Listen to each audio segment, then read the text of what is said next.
Et dans ce journal, il est temps maintenant de retrouver notre correspondante chroniqueuse, Marianne Jean-Didier, en ce lundi. Bonjour Marianne. Bonjour Erika. Alors aujourd'hui, vous nous éclairez sur une mallette grise pour rénover son logement et peut-être aussi pour inspirer d'autres territoires. Et oui, imaginez Erika, une mallette grise posée sur la table de la cuisine.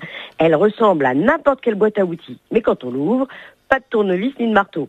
À l'intérieur, soigneusement rangé, un thermomètre infrarouge, un hygromètre, un humidimètre, un débitmètre et un wattmètre. 5 instruments qui sont mis à disposition pour traquer pièce par pièce ce qui dysfonctionne dans un logement. Depuis quelques jours, dans le Sud-Charente, n'importe quel habitant peut emprunter cette mallette pour 7 à 15 jours gratuitement auprès de la communauté de communes des 4B. Alors Marianne, vous nous expliquez le point de départ de cette initiative ?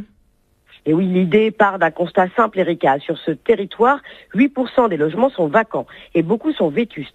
Un précédent dispositif d'aide à la rénovation ciblé sur les centres-bourgs s'était arrêté en 2023. En parallèle, la loi zéro artificialisation nette imposait une nouvelle équation. Avant de construire du neuf, il faut rénover l'existant. Mais comment rénover si l'on ne sait pas par où commencer ? Combien coûte une fuite de chaleur, où se cache l'humidité et quel appareil consomme trop. Et c'est là que la mallette devient intéressante. Elle ne remplace pas un professionnel, elle prépare le terrain. Le propriétaire ou le locataire repère lui-même les déperditions, mesure l'humidité, identifie un radiateur sous-performant. Il note ses relevés dans un carnet fourni avec la mallette.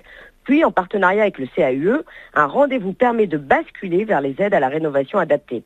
C'est progressif, c'est concret et surtout, c'est ancré dans le quotidien des gens. On passe d'une politique du guichet à une politique de l'usage. Alors cette valise, Marianne, est un dispositif relativement basique, mais qui prend vraiment du sens pour un territoire en l'occurrence. Et oui, et ce qui rend la démarche précieuse, Erika, c'est qu'elle réconcilie deux exigences que l'on présente souvent comme contradictoires. La performance environnementale et le pouvoir d'achat. Un logement mieux isolé, c'est moins de CO2 et donc des factures énergétiques plus basses. Et la collectivité ne se contente pas de subventionner. Elle outille au sens littéral du terme. Elle donne aux habitants les moyens de comprendre leur habitat avant d'agir. Reste une question. Pourquoi les 4B sont-ils, selon leur présidente Isabelle Lagarde, la seule collectivité à proposer un tel prêt ? À l'heure où la rénovation énergétique devient le chantier central de la transition écologique, voilà une idée simple, peu coûteuse et duplicable. D'autres intercommunalités pourraient s'en emparer demain, parce que la transition, Erika, parfois, ça commence dans une mallette grise.